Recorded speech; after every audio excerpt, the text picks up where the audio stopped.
ఆ సైన్స్ కాదు ఇక్కడ చెప్పేది. జ్ఞాన విజ్ఞాన సంగీతం అంటే అర్థం ఏంటంటే పరమాత్మకు సంబంధించినదే జ్ఞానం. అంటే పరమాత్మ అంటే ఏమిటి అని తెలుసుకున్నట ఏది ఉందో అది జ్ఞానం. అంటే ఆ జ్ఞానం రావడం అంత తేలిక కాదు. దానికి ముందు గురువుని ఆశ్రయించాలి.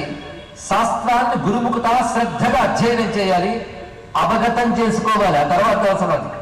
అంతేగాని విన్నామండి వెళ్ళామండి ఒక 15 నిమిషాలు ఇది అర్థమైందండి తర్వాత నిద్రలోకి జారుకున్నానంటే ప్రయోజనం ఏముందండి ఇక్కడ. కానీ గురుముఖత శ్రద్ధగా వినడం, విన్నది అవగతం చేసుకోవడం, స్పష్టంగా అవగాహన చేసుకోవడం అంత తేలిక కాదండి. బ్రహ్మజ్ఞానం అందినట్టే అంది చేయి జారిపోతుంది. దాన్ని చక్కగా అర్థం చేసుకుంటే దానికి జ్ఞానం అని పేరు. ఆ అర్థం చేసుకున్నది అనుభవానికి వస్తే విజ్ఞానం అని పేరు. అది ఇక్కడ అదే జ్ఞానం విజ్ఞానం అంటే విన్నది అర్థమైతే జ్ఞానం, అర్థమైనది అనుభవానికి వస్తే విజ్ఞానం. ఈ జ్ఞాన విజ్ఞానం ఇప్పుడు చెప్పుకున్న నిర్వచనం ఆదిశంకర భగవత్పాదుల వారు గీతా భాష్యం చెప్పేటప్పుడు జ్ఞాన విజ్ఞాన యోగంలో చెప్పారు. అది అర్థం చేసుకుంటే ఇది అర్థమవుతుంది. జ్ఞానం విజ్ఞాన సంగీతం అంటే స్పష్టంగా అర్థమయ్యే జ్ఞానము, అది అనుభవానికి రావడము. ఈ రెండూ కూడా సూత పౌరాణికుడు చెప్పబోయేటువంటి నా చరిత్ర వల్ల మీకు లభిస్తుంది. నా అనుగ్రహం వల్లనే ఆయన మీకు అది చెప్తారు. అది తెలియజేయడానికే మీకు కనబడ్డాను. అంతేకాదు నా గురించి మీరు వినడం వల్ల మీ ద్వారా అది లోకంలో వ్యాప్తి చెందుతుంది. తద్వారా ఈ జ్ఞానం గ్రహించిన వారు తరించడానికై అనుగ్రహిస్తున్నారన్నారు స్వామివారు. అంటే భగవత్ చరిత్రతో లోకం తరించడానికి భగవద్ అనుగ్రహం ఎలా వస్తున్నదో చూడండి. లేకపోతే ఆయన కథ వినకపోతే ఆయనకేం నష్టం? మనం తరించడం కోసం ఆయన గంగాదేవి భూమికి దిగకపోతే గంగమ్మకి ఏమీ నష్టం లేదు, దిగడం వల్ల లాభము లేదు. గంగమ్మ దిగడం వల్ల మనం తరించాం. దత్త చరిత్ర దిగడం వల్ల జీవులందరూ తరిస్తున్నారు. ఆ దత్త చరిత్ర ఎలా వస్తున్నదో పరిశీలించారు.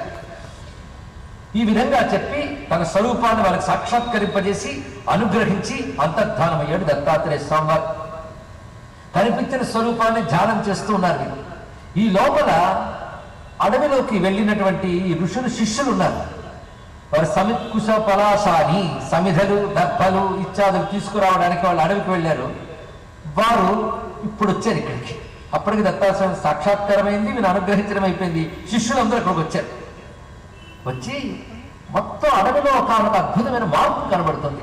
మేము వెళ్ళినప్పుడులా లేదు. ఇప్పుడు మొత్తం అడవంతా ఏదో కొత్తగా అందంగా కనబడుతుంది. ఇదివరకు మోడుగా ఉన్నటువంటి కొమ్మలన్నీ చిగురించాయి, కుసుమాలు ఫలాలు వచ్చాయి, రమ్యమైన పరిమళం మొత్తం ప్రసరిస్తున్నది, చక్కని వాయువులు వీస్తున్నాయి.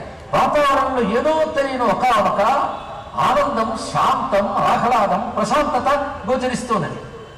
ఈ మార్పుకు కారణం ఏంటి? మీ ముఖాలు కూడా ఎప్పుడూ ప్రశాంతంగా గొప్పగా ఉంటాయి, సందేహం లేదు. ఇప్పుడు ఇంకా ఏదో దేదీప్యమానంగా గోచరిస్తున్న మీ వదనాలు ఏదో ఒక దివ్య వస్తువును చూసినట్లుగా అనిపిస్తున్నది. మేము వెళ్ళి వచ్చిన ఈ విరామం లోపల ఏం జరిగింది అని అడిగారు ఆ మహర్షుని వెళ్ళి వచ్చినటువంటి వారందరూ. అప్పుడు వారు తెలియజేశారు, నాయన ఈ అరణ్యమంతా ఈ విధంగా మారిపోవడానికి, మా ముఖాల్లో ఈ నూతనమైన తేజస్సు రావడానికి కారణం సర్వదేవ దేవుడైనటువంటి విశ్వరూపుడైనటువంటి విశ్వేశ్వరుడైనటువంటి దత్తస్వామి మాకు ప్రత్యక్షమై అనుగ్రహించాడు. ఆ ప్రభావం చేత ఆయన ఇక్కడ వ్యక్తమయ్యాడు కనుక ఈ చోటంతా అంత పవిత్రమైంది. అదే నైమిషారణ్యం అంత దివ్యమైనది. అనేక మంది దేవతలు సాక్షాత్కరించిన చోటు, దత్తాత్రేయ స్వామి వారు అనుగ్రహించినటువంటి చోటు. అందువల్ల ఇంత దివ్యమైంది అనగానే వారందరికీ వేదన కలిగింది. అయ్యో ఆ ప్రత్యక్ష సమయంలో మేము లేకపోయేమే అని వేదన పడ్డారు వారందరూ కూడా. నాయన స్వామి అనుగ్రహం అనేక విధాలుగా ఉంటుంది. మీకు గురువుల మీద మేము చూడగలిగేమో అంటే ఆ పుణ్యం మీకు లభిస్తుంది. మనందరినీ తరింపజేయడానికి ఇప్పుడు ఒక మహానుభావుడు రాబోతున్నాడు. ఆయన అనుగ్రహించి ఆయన ద్వారా మనకి తన చరిత్రని తెలియజేస్తాను అని స్వామివారు చెప్పారు కనుక మనందరం కలిసి ఆశీనులమై వారి రాక కోసం ఎదురు చూస్తుందా అని చెప్పారు. ఆ విధంగానే కొంతసేపటికి సూత పౌరాణికుల వారు విచ్చేశారు. సూతుల వారు విచ్చేసిన వెంటనే సర్వశాస్త్ర విశారద అని సంబోధించారు ఆయన. సర్వశాస్త్రవేత్త, అటువంటి వాడే చెప్పగలడు ఆయన చరిత్రని. అటువంటి ఆయన ఉచిత సత్కారం చేసి ఆసనంపై కూర్చోబెట్టి గౌరవ మర్యాదలతో నమస్కారం చేసి అంటున్నారు, స్వామి మీ వల్ల మేము ఇప్పటికి అనేకం విన్నాం. ఇవాళ మేము వినదలుచుకున్నది ఒకటి విశేషం ఉన్నది. అది వాసుదేవస్య మాహాత్మ్యం. మేము వాసుదేవుని మహిమ వినాలనుకుంటున్నామన్నారు. అసలు గ్రంథారంభంలో కూడా ఇందులో కథావస్తువు వాసుదేవుడే అన్నారు. ఇక్కడ వాసుదేవుడి గురించి చెప్తున్నామన్నారు. వాసుదేవుడే కథావస్తువు అని చెప్పబడుతున్న గ్రంథాలు మొత్తం ఎలా ఉంటాయంటే, ఒకటి భాగవతం వాసుదేవమయం, భగవద్గీత వాసుదేవమయం, మరి దత్త చరిత్ర కూడా వాసుదేవుడి గురించి అంటాడు. ఏంటండి దత్త చరిత్ర అంటున్నారు, వాసుదేవుడు అంటున్నారు ఏమిటి అంటే, వాసుదేవస్య మాహాత్మ్యం దత్తదేవ స్వరూపిణ అన్నారు. దత్తదేవునిగా ఉన్న వాసుదేవుని యొక్క స్వరూపం అంటే వాసుదేవుడి యొక్క దత్తాత్రేయ రూపం. అంటే దత్తాత్రేయ రూపం ఎవరిది? వాసుదేవునిది. వాసుదేవుడు అంటే ఎవరు చెప్పండి? వసుదేవుడి పుత్రుడు అంటే కృష్ణ పరమాత్మ.